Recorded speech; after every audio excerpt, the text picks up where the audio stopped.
I don't believe it's realistic to expect a supplier to absorb costs that no one can control, because they have less of an ability. If you go back to Joe's comment, a lot of these are small carriers. They can't afford to absorb $1,000 or $500 a load in premium fuel costs and expect to survive.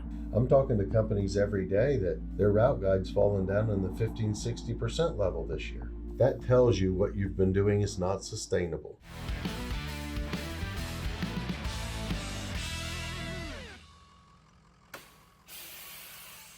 I think there's two factors that have really increased in the last, I'd say 5 to 10 years, maybe even a little longer. And I'm talking from a shipper perspective.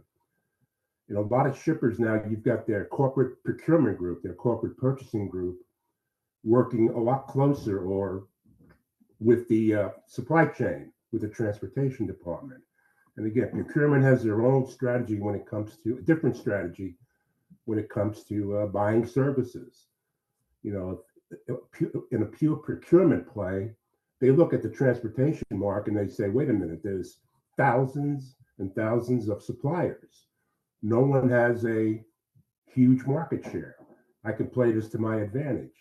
When again, we all know that most of those suppliers are small truck operators. So that's one thing that's been pushing on the larger shippers. The second factor is, I think, the more engagement, and I saw this at my last days at Nestle, of the finance group. Finance, they want to sit at the table. In fact, they want to be at the head of the table a lot of times, putting a lot of pressure on the supply chain transportation group, to lower costs. Again, because if you look in a large company, they've gone through most of their cost structure, and they say, well, we've cut here, we've got this big transportation budget out there. Let's focus on that. And again, you've got people that are not supply chain people that don't understand the shifting markets, trying to get in there and just, save money. I mean, I've heard places where the finance group would say in a down market, oh, why don't we put all our loads on the spot market? We'll save a bunch of money. So again, I think big shippers have those two pressures coming from above, along with the normal, the ups and downs of a market, like everybody has said previously. The biggest variability is going to typically be in your fuel and in the spot market portion. And you can factor some consideration into your budget for that. Right now you've got fuel, which is sort of going crazy due to circumstances nobody really can control. And so that becomes a variable. But now you've got to educate your finance department, your procurement department, as to how do you manage that. I don't believe it's realistic to expect a supplier to absorb costs that no one can control, because they have less of an ability. If you go back to Joe's comment, a lot of these are small carriers. They can't afford to absorb $1,000 or $500 a load in premium fuel costs and expect to survive. And that's why they will chase the rates, which means you get lower tender acceptance on those lowball rates. So I think understanding the business is critical. There's some great technology developed to help support decision making, but in my experience, technology is a tool to help you make better decisions. It should never be deferred as the tool that makes the decision, because it's dealing with ones and zeros, and it can't factor in nuances or candidly experience necessarily into some of the decisions that are made. So as a shipper, it's an always evolving challenge. Joe certainly tell you that. Every day is a little different, right? And if the market swings like it has recently, it really becomes challenging. And I'm not saying you can disregard your budgets, but educating those who manage you and your budgets is important, so they understand sort of what's controllable and manageable and what isn't. And then look at other areas to take cost out. For example, a lot of companies either allow their accessorial charges to be buried into the line haul rates, or they treat them separately.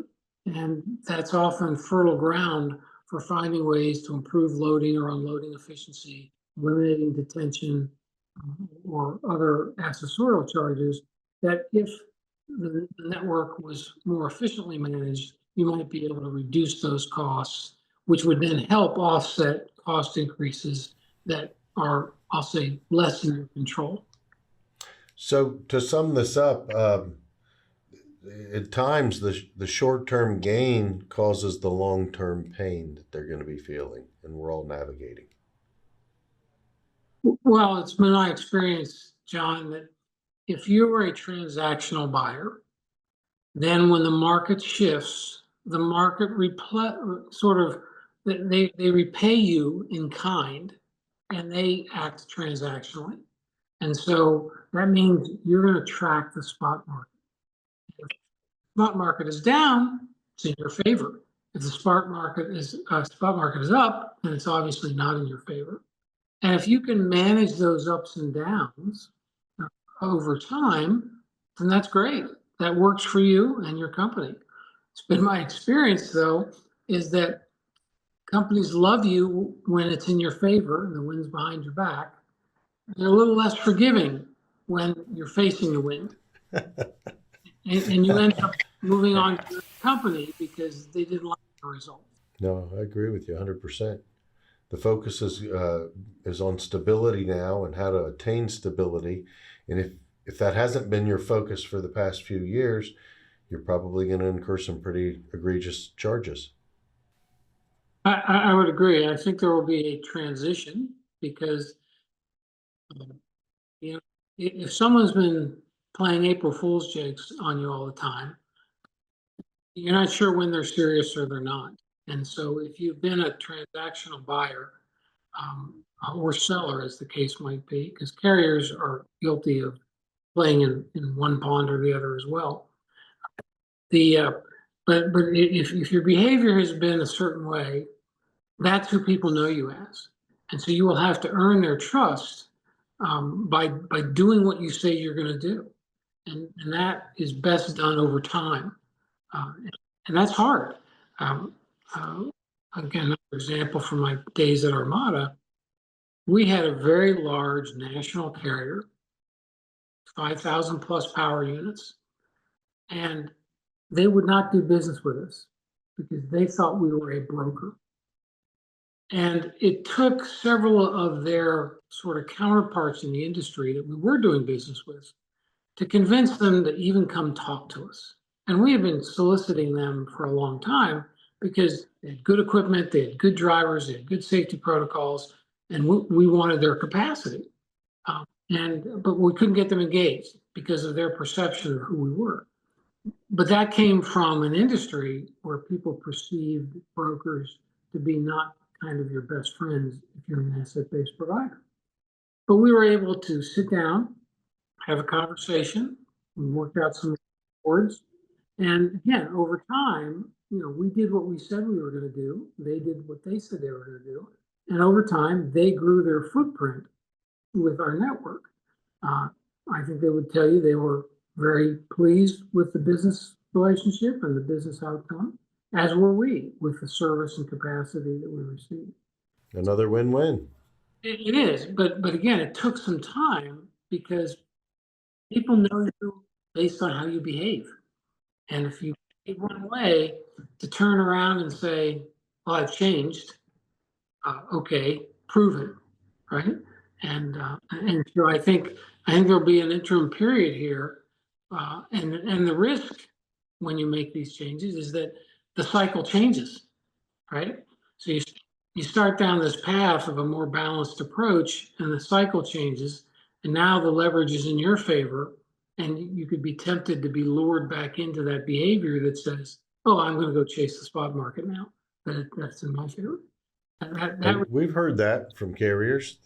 We've had carriers calling in here since January saying, we're letting go of the contract business. We're going to the spot market, the smaller guys, because of survival. Now, I don't agree with that model.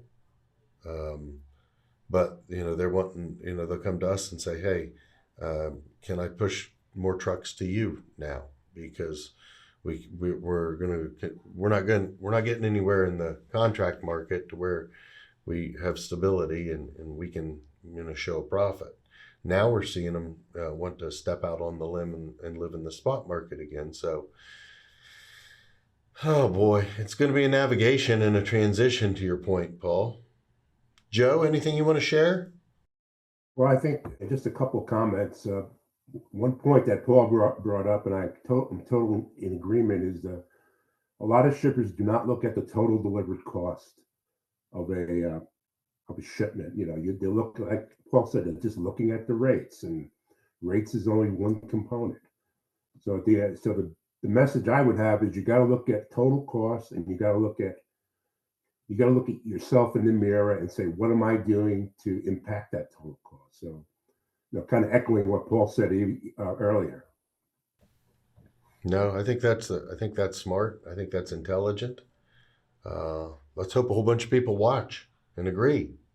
Just one additional comment, John. I think it's valuable to a shipper to understand transportation economics from the carrier's perspective.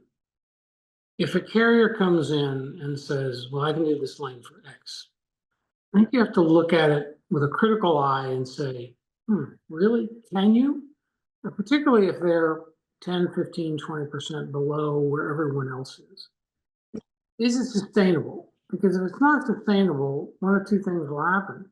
They won't have the trucks when you need them, or they'll come back to you in a couple of weeks and say, yeah, we made a mistake. We're going to have to, raise our rates. Because if you look at most transportation agreements, there are no liquidated damages, right? If a shipper doesn't deliver volume, if a carrier doesn't deliver capacity, no one's writing a check to each other for damage. They just, maybe do business differently, or they don't do business anymore.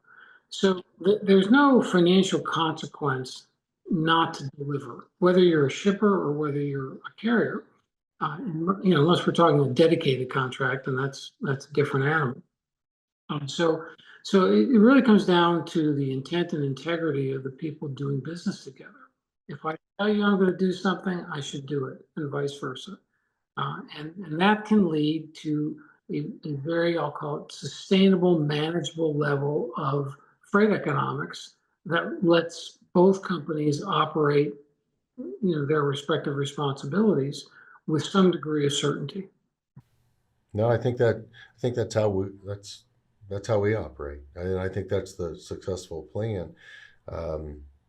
Avoiding the extremes that we talked about earlier. I think it's a strategy for success, but really understanding how each other's operation works, I think is a phenomenal value to the shippers and to us, because it opens up the conversations, the deeper conversations of what are our goals?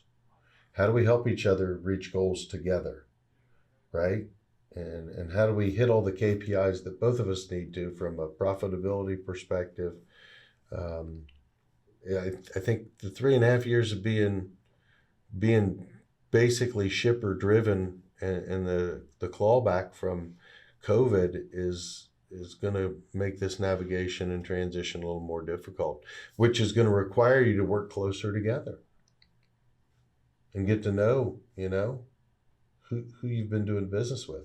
I'm talking to companies every day that their route guide's fallen down in the 15-60% level this year. That tells you what you've been doing is not sustainable. As always, Paul Newbourne, everyone. Logistics Project Consulting. Thank you for being on with us, Paul. Joe Lombardo, favorite podcast contributor. Much love. For everyone out there watching, thank you for your support of what we're doing and try and share and bring value to everyone in the industry. Again, brought to you by Triple T Transport, 100% employee-owned company. And until next time, gentlemen, stay in your lane.